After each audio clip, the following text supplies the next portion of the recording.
Hello everyone! Welcome ulit sa aking channel, Hunting Galing TV.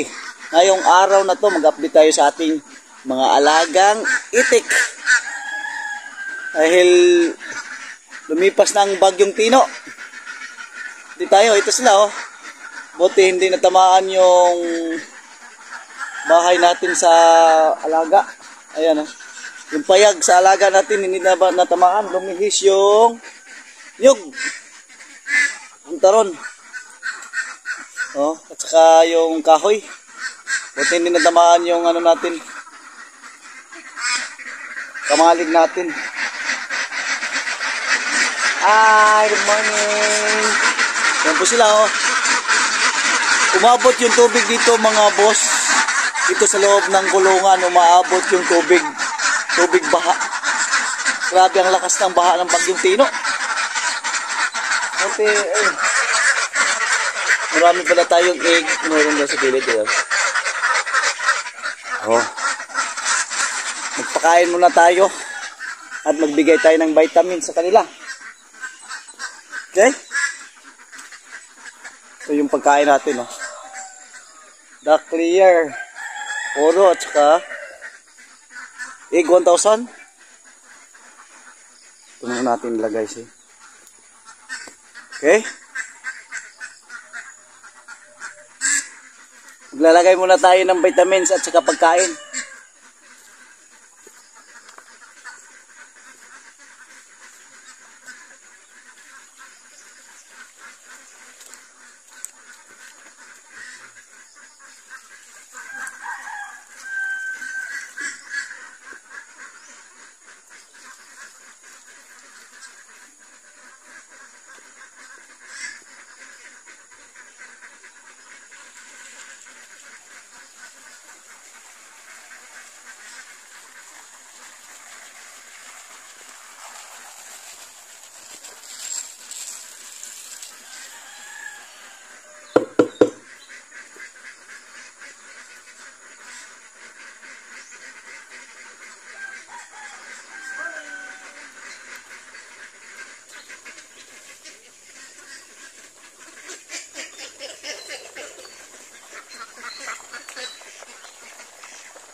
Dito sila kumain mga idol. Oh, takaw. So, punta tayo sa loob ngayon. Mamulot tayo ng kunting itlog. Mayroon silang itlog eh. Hindi sila tumigil. Hindi sila nagpadala sa bagyo. Diba? Ganun kagaling yung mga alagang itik ko. Samahan nyo ako doon. Oh, dito tayo. Mayroon tayong kunti dito mga idol. Ayan oh. Ayan ah. Diba? At least mayroon tayong income ngayon. So mayroon pa doon. Doon sa ilalim na yon. Kunin lang natin.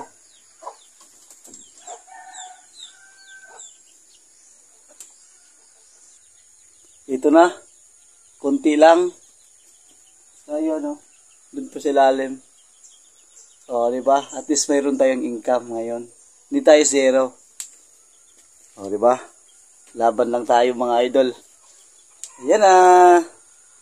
Diba? Kahit pa paano, mayroon tayong nakulikta ngayong araw na to. Hindi tayo lugi. Siyempre, ganoon naman talaga. Diba? Okay na yan. 2, 4, 6, 8, 10, 12, 14. Nasa ano lang, 30 pieces. Isang tray na yon, 300, di ba?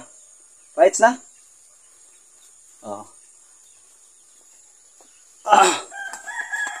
Yun lang ang update natin sa ating itikan. Yung kapalit nila, yung mga chicken naman yung kumain, oh. Grabe. ano yung sitwasyon sa aming barangay. Pagkaliwas ni Bagyong Tino. Ayan ang nangyari. O, di ba? Yan lang ang pinsala na iniwan ni Bagyong Tino. O, hanggang dito na lang po. Ako nga pala si Boss Anting, isang simpleng boy na may simpleng buhay at may simpleng pangarap. Salamat po.